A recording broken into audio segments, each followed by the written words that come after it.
You're watching CNN News 18. I'm Arunima. Russia is staring at a mutiny with President Putin calling the act of Wagner Group treason. The situation is fast escalating with once close aide of Putin now threatening to unseat him. And there's the breaking news coming in as far as the situation in Russia is concerned. A massive fire erupted at an oil depot in Voronezh after it was targeted by helicopters. As per reports coming in, Wagner's fighters tried to seize an oil depot to supply their convoys with fuel. Report says Russian armed forces sent helicopters to strike at an oil storage facility to prevent the rapid advance of the Wagner Group troops. You can see the visuals on your screen that we are getting from the local press there, which shows the oil depot on fire. Earlier, a helicopter's photograph was also put out on the social media channels of the Wagner Group, where they claimed that they downed a helicopter from the Russian military side. And now these are pictures that we are getting of an oil depot in the Voronezh area after it was targeted by helicopters. Now, what reports are telling us is that the Wagner fighters tried to seize the oil depot so that they have constant supply of fuel, and that led to a clash with their counterparts in the Russian defense. Siddhant is with me. Siddhant, any more details available about where exactly, the Wagner groups are at the moment? Are they advancing towards Moscow? What is the situation on ground? Well, right now, what we can tell our viewers is that that with regards to this particular mercenary group of 25,000 troops, so they are mainly located in and around Southern District headquarters of Russian army, and perhaps they have also taken over one of the key military district headquarters of the Russian army, and in fact, they have released multiple propaganda videos. In a way to send out a message that they have already captured one important area of Russia, which falls next to Ukraine, and perhaps that is the reason that this particular incident is very important. And in fact, President Putin has also reacted to it.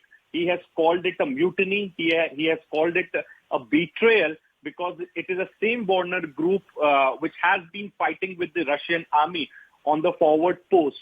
And interestingly, the Southern District headquarters was completely empty because Russian forces are marching deep inside Ukraine. Right. And taking advantage of the strategic location of the Russian forces, this particular area has been captured by Wagner Group. And its forces. Now, the incident that we are reporting right now, the massive fire which has erupted at an oil depot, we are yet to confirm that who is behind this particular incident, because there are three parties now in the conflict zone. Right, Siddhant, do hold on. Sanjay Suri is also with us. Sanjay, you've traveled to Ukraine. You know the topography of this area well.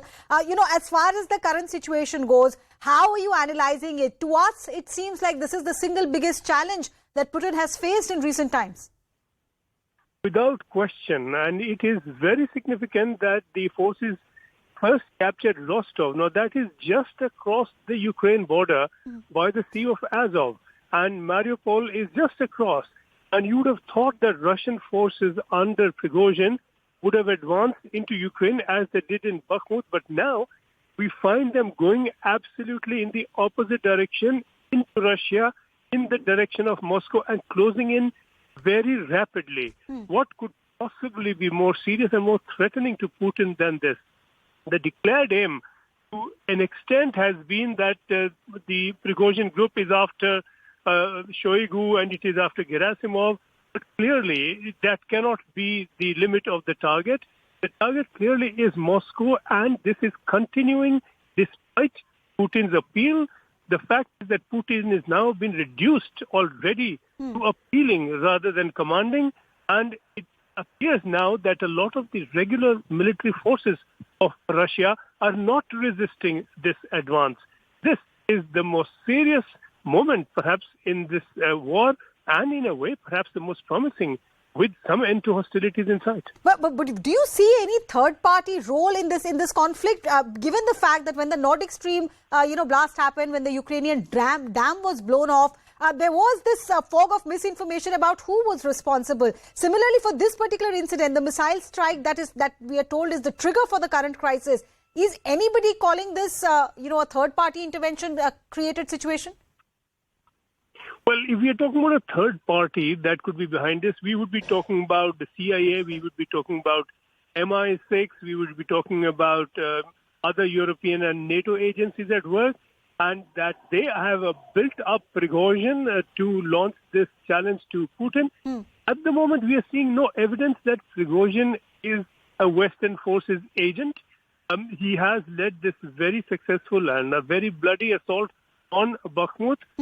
Does not appear to be an agent working, but of course these are grey zones and you can never be absolutely certain one way or the other. But clearly this is a challenge within Russia, and there has been much disquiet, to say the least, within Russia over this war. Sanjay, you mentioned what this means as far as the Ukraine war is concerned, and that's the next piece of breaking news we have for our viewers. The reaction coming in